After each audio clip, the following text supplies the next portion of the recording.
আসসালামু আলাইকুম। এখন আমরা দেখব আমাদের যে মাল্টি ভেন্ডর ই-কমার্স ওয়েবসাইট ই1 এবং যেটা অনুপানন সেইটার অ্যাডমিন ড্যাশবোর্ড। তো চলুন অ্যাডমিন ড্যাশবোর্ড দেখে নেওয়া যাক। অ্যাডমিন ড্যাশবোর্ডে লগ ইন করার পরে আমরা যেটি পাবো সেটি হচ্ছে ড্যাশবোর্ড ফাংশন। ড্যাশবোর্ড থেকে গ্রাফিক্যালভাবে দেখা যাবে যে total customer, total order, total category, total product এবং প্রোডাক্ট এবং সেলারের রেশিওগুলো এবং ক্যাটাগরি ওয়াইজ প্রোডাক্টের স্টকগুলো দেখা যাবে। এছাড়াও আপনার টপ 12 প্রোডাক্ট এখানে দেখা যাবে। এটা আর কি ড্যাশবোর্ডের একটা গ্রাফিক্যাল ফিচার। এরপর চলে আসবো প্রোডাক্ট সেকশনে। এখান থেকে all product, in house product এবং সকল প্রোডাক্ট এখান থেকে কিন্তু দেখা যাবে। এখান থেকে নতুন প্রোডাক্ট অ্যাডও করা যাবে। নতুন প্রোডাক্ট অ্যাজ এ অ্যাডমিন আপনি যদি অ্যাড করেন সেটা হচ্ছে তো আপনার ইন হাউস প্রোডাক্ট। আর সেলারের প্রোডাক্ট, সেলার প্রোডাক্টে ক্লিক করে সেলার কতজন প্রোডাক্ট অ্যাড করেছে সেটি দেখা যাবে। যেহেতু মাল্টি ভেন্ডর মার্কেট প্লেস, তো সেলারের প্রোডাক্টগুলো দেখা যাবে এবং ডিজিটাল প্রোডাক্ট হলে সেটাও দেখা যাবে। এরপর আসে ক্যাটাগরি। ক্যাটাগরি সেকশন থেকে আপনার ক্যাটাগরিগুলো অ্যাড করা যাবে। এরপরে হচ্ছে ব্র্যান্ড সেকশন থেকে ব্র্যান্ডগুলো অ্যাড করা যাবে। অ্যাট্রিবিউট সেকশন থেকে অ্যাট্রিবিউটগুলো অ্যাড করা যাবে। অ্যাট্রিবিউট জিনিসটা কি? অ্যাট্রিবিউট হচ্ছে যে সাইজটা কি, এখানে যেমন হচ্ছে যে এই অ্যাট্রিবিউটটার নাম ওয়াইএল করা হয়েছে, ধরেন এটার নাম আমি দিয়ে দিলাম সাইজ। ঠিক আছে, এটার নাম আমি সাইজ দিয়ে দিলাম এবং এই সাইজটাকে আমি যদি করতে চাই, কনফিগার করতে চাই, সেই জন্য আমাকে অ্যাট্রিবিউট ভ্যালুতে চলে যেতে হবে এবং এখান থেকে আমি সাইজের অ্যাট্রিবিউট দিতে পারবো। 32 দিলাম, তো 32, 33, 34 যে কোনো কিছু দিতে পারবেন।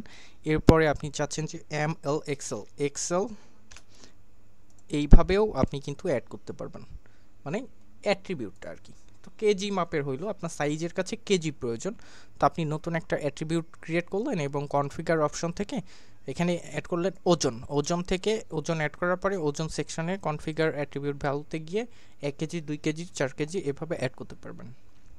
এরপরে আসে কালার্স সেকশন থেকে আপনি বিভিন্ন ধরনের কালার্সগুলো অ্যাড করতে পারবেন এবং কালার্সের কোডগুলো কিন্তু এখানে দিতে পারবেন। কালার্স কোডগুলো কই থেকে ফাইন্ড করবেন? জাস্ট গুগলে গিয়ে সার্চ দিবেন কালার কোড লিখলে চলে আসবে, সেই কালার কোডগুলো এখানে দিলেই কাজ করবে। এরপরে আসবে প্রোডাক্ট রিভিউ সেকশনে কাস্টমার প্রোডাক্ট কেনার পরে তার প্রোডাক্টটি কেমন লেগেছে সে রিভিউ দিলে এই সেকশনটা এসে শো করবে। এরপরে আসে হোলসেল প্রোডাক্টের ক্ষেত্রে অ্যাড নিউ হোলসেল প্রোডাক্ট, তারপরে অল হোলসেল প্রোডাক্ট, ঠিক আছে, সেটা দেখা যাবে। এরপরে হচ্ছে যে অ্যাড নিউ হোলসেল প্রোডাক্ট অ্যাডও করা যাবে, ঠিক আছে। যদিও এটা প্রয়োজন হবে না, এই অপশনটি আমরা ডিজেবল করে রেখেছি, কারণ মাল্টি ভেন্ডর মার্কেট প্লেসের মধ্যে হোলসেলটা কাজ করে না, ঠিক আছে। এটা এই জন্য আমরা অফ রেখেছি, আপনি নিজের প্রোডাক্টের ক্ষেত্রে এটা ইউজ করতে পারবেন। এরপরে সেলসের ভিতরে অল অর্ডার, ইন হাউজের অর্ডার, সেলার্সের অর্ডার, সেই সেকশনগুলো ক্যাটাগরি ওয়াইজ দেখতে পারবেন। অল অর্ডারে ক্লিক করে সকল অর্ডার দেখতে পারবেন। এছাড়াও ইনভয়েসগুলো এখান থেকে কিন্তু চেক করা যায়, ঠিক আছে, ইনভয়েসগুলো এখান থেকে প্রিন্ট করা যায়। এছাড়াও সেলসের মধ্যে অল অর্ডারে ক্লিক করে আপনি কিন্তু মানে দেখতে পারবেন সকল কিছুই। এছাড়াও ইনভয়েসটা ডাউনলোডও করতে পারবেন এখান থেকে, যে ডাউনলোড ইনভয়েসে ক্লিক করে, ঠিক আছে। বাল্ক অ্যাকশানে ক্লিক করেও আপনি কিন্তু এইগুলোকে করতে পারবেন, মানে বাল্কে অ্যাকশান করতে পারবেন, ঠিক আছে। এরপরে হচ্ছে কাস্টমার সেকশন থেকে কাস্টমার লিস্টগুলো দেখতে পারবেন। সেলারের অপশন থেকে অল সেলারের লিস্টগুলো দেখতে পারবেন। এরপরে আসবে হচ্ছে আপনার ইনহাউস সেল মানে রিপোর্টগুলো দেখতে পারবেন। এরপরে আপনার ব্লক সিস্টেম থেকে আপনার ব্লগগুলো লিখতে পারবেন কাস্টমারের জন্য, ঠিক আছে। তারপরে মার্কেটিং সেকশন থেকে আপনার হচ্ছে যে ফ্ল্যাশ ডিলস, তারপরে বাল্ক SMS, এইগুলো কুপন সিস্টেম, এইগুলো হচ্ছে যে দিতে পারবেন। কুপন মার্কেটিং করতে পারবেন, মার্কেটিংয়ের জন্য flash deal, newsletter, bulk SMS এবং কুপন সিস্টেম, সেগুলো। এরপরে আসে সাপোর্টে হচ্ছে কেউ যদি সাপোর্ট টিকিট ওপেন করে কোনো কাস্টমার, সেগুলো এখানে দেখাবে। এরপরে অ্যাফিলিয়েটটা হচ্ছে যে আপনার কোনো অ্যাফিলিয়েট ইউজার হিসেবে রেজিস্টার করলো এবং আপনি অ্যাফিলিয়েট ইউজারকে 10% কমিশন দিচ্ছেন কোনো একটা প্রোডাক্টের সেল হইলে, বা 20% বা 2%, 1% যেটাই দেন আর কি, অ্যাজ এ অ্যাফিলিয়েট ইউজার সে হচ্ছে যে সেই কমিশনটা পাবে, এবং সেটা প্রোডাক্ট শেয়ারিং এর উপরে দিতে পারেন, রেজিস্ট্রেশনের উপরে দিতে পারেন। যে প্রোডাক্টটা শেয়ার করলো সে হচ্ছে যে 10 টাকা পাচ্ছে, একটা তার শেয়ার করা লিঙ্ক থেকে কেউ একটা প্রোডাক্ট কিনলে সে আর কি 10 টাকা পাবে, মানে অ্যাফিলিয়েট মার্কেটটা 10 টাকা পাবে, বা পার্সেন্ট ওয়াইজ 1% পাবে, 2% এরকম। এছাড়াও আপনি প্রোডাক্ট শেয়ারিং যেটা আর কি ক্যাটাগরি ওয়াইজ অ্যাফিলিয়েট শেয়ারিং, মনে করেন যে মিন্স অ্যান্ড ক্লথিং যে ফ্যাশন, সেটার ক্যাটাগরিতে আপনি 5% দিচ্ছেন। একজন অ্যাফিলিয়েট ইউজার যদি প্রোডাক্ট শেয়ার করে এবং কেউ যদি এই ক্যাটাগরি থেকে প্রোডাক্ট ক্রয় করে, সে আজকে এই কমিশনটা পাচ্ছে 5%। এটা আপনার ইচ্ছা মতো 1%ও দিতে পারেন, অথবা ফিক্সও দিতে পারেন, ফিক্স যে শুধু 10 টাকা পাবে বা 20 টাকা পাবে এরকম। অ্যাফিলিয়েট ইউজারগুলো দেখতে পারবেন, রেফারেলগুলো দেখতে পারবেন, রেফারেল করার পরে কারা আসছে সেগুলো।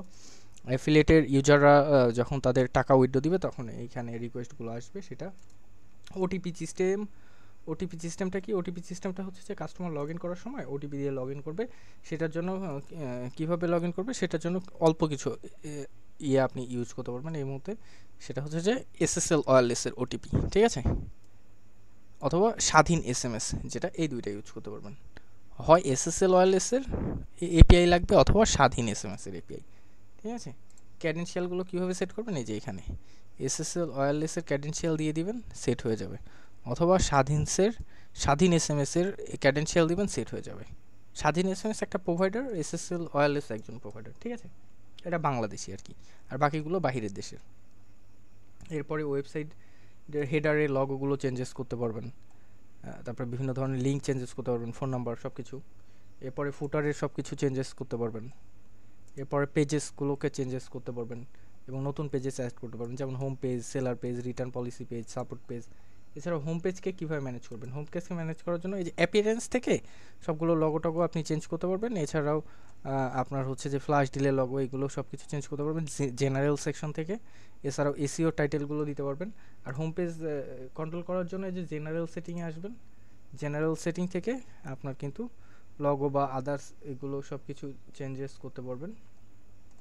ওয়েবসাইট সেটআপ, এইখানে আপনার যে অ্যাপিয়ারেন্স সেকশন, এখান থেকে কিন্তু আপনার ওই যে কালার কম্বিনেশনগুলো চেঞ্জেস করা যায় সব কিছু। আপনার এখান থেকে ওয়েবসাইটের বেজ কালার কেমন হবে, আপনার থিমের মানে আপনার লগোর সাথে তো মেলা লাগবে, তাইলে তো সুন্দর লাগবে জিনিসটা। ওইটা আপনি এখান থেকে সব কিছু ম্যানেজ করতে পারবেন, ঠিক আছে। লগ ইন পেজে, রেজিস্ট্রেশন পেজের এইগুলো আর কি।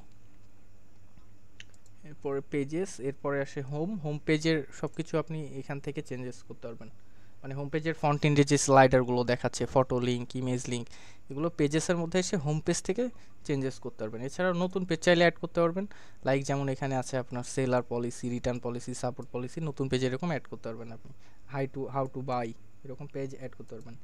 এরপরে হচ্ছে যে সেট আপ অ্যান্ড কনফিগারেশন, যেটা জেনারেল সেটিং থেকে আপনি এই ধরনের সিস্টেম পাচ্ছেন। এখানে আপনার অ্যাজ এ অ্যাডমিন আপনি লগ ইন করতে গেলে কী কী ইমেজ আসবে, হ্যাঁ, ব্যাক এন্ডে কী কী আসবে সেগুলো। এরপর আসে ফিচার অ্যাক্টিভেশন থেকে বিভিন্ন ধরনের ফিচার অ্যাক্টিভেশন করতে পারবেন, যেমন হচ্ছে প্রোডাক্টের সেলারের প্রোডাক্টগুলোকে আপনি অ্যাপ্রুভ করলে কেন সেটা আর কি দেখাবে, সেগুলো ইমেল ভেরিফিকেশনগুলো, হ্যাঁ, প্রোডাক্ট কোয়ারি। এছাড়াও পেমেন্ট গেটওয়েগুলো, লাইক আপনার নগদের অফিসিয়াল, বিকাশের অফিসিয়াল, আমার পে অফিসিয়াল, সেগুলো আর কি। এরপরে হচ্ছে যে আপনার language, currency, VAT tax, pick up point, এগুলো আছে। অর্ডার কনফিগারেশন, পেমেন্ট মেথডে তো এই যে এখানে সেগুলোর এই যে এপিআইগুলো এনে এখানে দিবেন, এসএসএল কমার্স বা আমার পে বা নগদের অফিসিয়াল এপিআই, বিকাশের অফিসিয়াল এপিআই, সেগুলো দিলে এখানে কাজ করবে।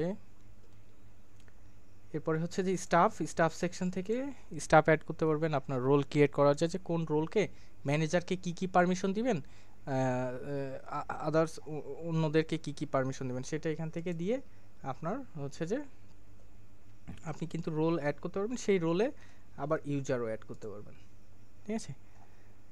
আশা করি সকল কিছু বুঝতে পেরেছেন। ধন্যবাদ।